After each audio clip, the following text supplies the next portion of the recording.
Alright guys, how you doing? Welcome back to another video on Talk Sooty. We're back for another sit down video and we're here to talk boxing. I feel like I've not spoke about boxing in a minute, so I'm here to talk boxing. We're here to talk Friday night boxing. There was obviously boxing on Saturday night / Sunday morning in America, which I'm going to talk about in another video, but I thought I'd do a little video now to talk about what happened on Friday night. I was going to put this out yesterday, but I thought I'd leave it for the start of the new week. We're going to put one out today, and we're going to put one out tomorrow about the American DAZN card. But obviously there was a boxer card at York Hall on Friday night, headlined by Frazer Clarke versus Mariusz Wach. Obviously that was supposed to be headlined by Adam Azim, but he picked up, it was like a hand injury or like a hand infection, which just pulled him out of the fight. He got something on like his knuckle, which meant he couldn't fight, which is unfortunate because I wanted to see him again. He's been progressing quite well and he looks very, very good, so hopefully he'll be back soon. But Mariusz Wach and Frazer Clarke took the top spot. And yeah, it was a decent performance from Frazer Clarke. I've seen he's got a lot of criticism. First of all, the criticism for not being in the Fabio Wardley fight, but obviously that's no doing of his own. That was more to do with the promoter, Ben Shalom, who just messed it up really and just basically made Frazer Clarke look like a bit of a muppet when he was calling for it, and then he kind of pulled him from the fight, which I thought was a bit silly, but apparently they've put that behind him and they've all sorted that, and now obviously they want the Fabio Wardley fight now, but it could become a bit of a problem now. Fabio Wardley might have other opposition in the line, but we'll see if that fight can get made. But onto the performance, obviously he's been getting a bit of slack on that as well, because a lot of people have been saying it was boring. They've been turning off the TV to a different channel, stuff like that. I've seen all sorts on Twitter. I feel it's a bit harsh. I mean, Mariusz Wach, he is obviously on the tail end of his career, probably he is on the decline, let's be honest. He's very, I think he's 41, is he? 41? Might be older, actually. But yeah, he's very seasoned. I mean, he's taken Dillian Whyte the full distance. He's fought against other very good opposition as well. But yeah, like I said, he's on the tail end of his career, and a lot more people expected Frazer Clarke to possibly get the finish. I didn't expect that, to be honest. I saw it was 10 rounds, and I just assumed that he'd probably try and box, get in there, and maybe try and rock him, drop him late. But yeah, I thought it was a decent performance from Frazer Clarke. But what's next for him is probably, like I said, the Fabio Wardley fight, if they can get that made, or maybe go a different avenue like Adelaide, who's obviously over on the BT Sport Queensbury, and then Wardley obviously with Matchroom and DAZN. So they're all three of them on different promoters, so broadcasters as well. But hopefully they can get these fights sorted. I know I've heard there's rumours that Ben Shalom doesn't want his main fighters to go on to other promotions and other broadcasters. They want them to stay on Sky. So hopefully Eddie can sort something out with the Fabio Wardley and let him fight on Boxer, and they get that fight sorted for the British title, because I want to see it. I still think it's a good fight. Obviously, I think people will favour Fabio Wardley just over previous results and the way Fabio's a bit further into his career. Obviously, Frazer Clarke's got the amateur pedigree, bronze medalist, I believe, at the Olympics. So got the amateur pedigree, being an Olympian, and then Fabio Wardley, he's just got in the pro ranks, got it done the hard way, and had some good fights. He's had some good fights. He's a big puncher. He's not as quite technically sound as Frazer Clarke, but like I said, he probably will be the favourite going off previous results.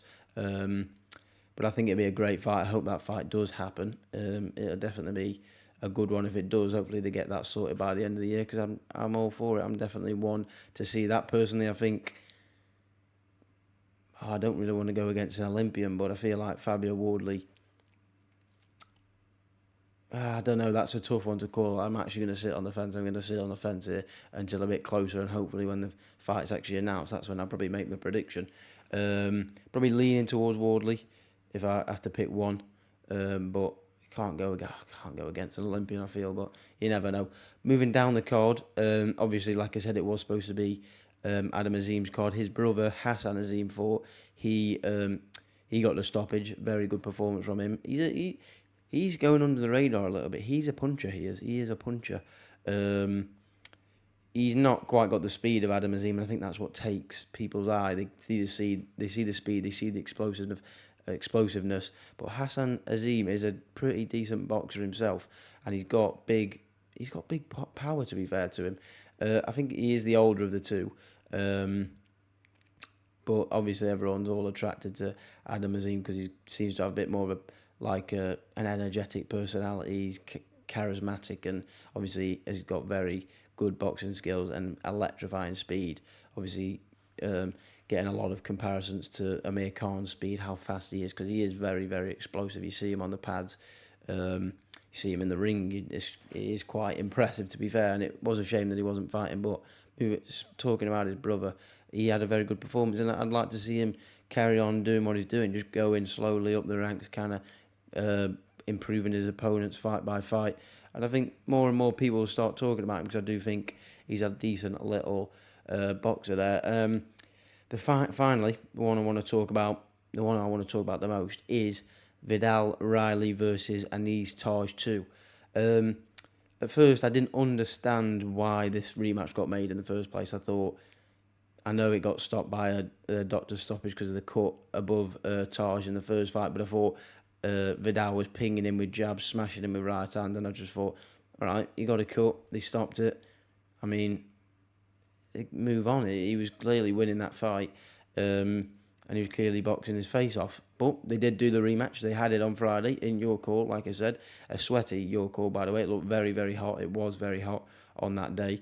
And it was a pretty similar fight. And I was going to say a similar outcome, but it was a lot better outcome for Viddal Riley getting a proper knockout stoppage. I mean, he boshed him up. But I will give Anis Taj some credit. He hurt Viddal in the same round that he got knocked out, unfortunately. But he did buzz Viddal. He hit him with a beautiful right hand. And Viddal ate it. He went on the back foot, covered up, but he was never like on shaky legs. But you could tell he felt the shot. And he even said after the interview he felt it. But yeah, he got his chin tested big time, and he passed with flying colours. I mean, first 2 rounds he was jabbing his face off, working the body well, just hitting him with backhands, and I was like, all right, it's going to be rinse and repeat, same as. And then, like I said, he landed that big shot, Taj, boom. I was like, ooh, head up. Maybe Vidal's been caught here, and he did look a bit shaky. Not shaky on the legs, but you could tell he was hurt. So I was like, ooh, hang on, what's going on here? And then, out of nowhere, I think there was a bit of a break-up by the referee. Viddal throws two or three big left hooks to the body, and I think they hurt him, because you saw a bit of a change in the face of Anis Taj, and then while Anis Taj is backing up, Vidal's pressing him, boom, he throws 3 hooks to the body, and again you could tell they were hurt, and then he comes upstairs and he starts winging these hooks, boom, a left hook absolutely drops him. He crouches down onto the ropes, and luckily for Taj, he didn't get hit with the uppercut that was coming, because the ref just got in the way, and it kind of pushed Vidal's uppercut away from him. And oh my days, if that had landed, his head would have been going round space right now, probably just orbiting the planet, because that would have taken it off his shoulders. And luckily it didn't land, because it would have been a very nasty knockout. Obviously we care about the health over here, and he did get stopped, obviously. After a follow-up, I think they threw the towel in as well. So it was a great performance from Viddal Riley. I mean, I can't complain. I think it's 4 knockouts 4 stoppages on the bounce now. Getting called a knockout artist. Hopefully he can just keep moving on. He says he wants the English title by the end of the year. I'm all here for it. Go the proper route. Go English, Commonwealth, British, European. Is that right? Or is it... Commonwealth, British, European, and then obviously world titles. So hopefully he does it the old-fashioned way, because I'm all here for it. I'm here for the Viddal Riley train. I mean, I was watching him when he was KSI's trainer. You know what I mean? I've been watching him on YouTube, and obviously he has been doing YouTube, but he was a boxer before YouTube. There's a difference. He's not this YouTuber that turned into a boxer. He was a boxer first. He was a very decent little amateur, a very good amateur, beating the likes of CBS. Did he beat Daniel Dubois? I feel like he beat Daniel Dubois in the amateurs as well. I might be wrong with Daniel. I think he did, but I know he definitely beat CBS. I think he did beat Daniel Dubois. I might be tripping.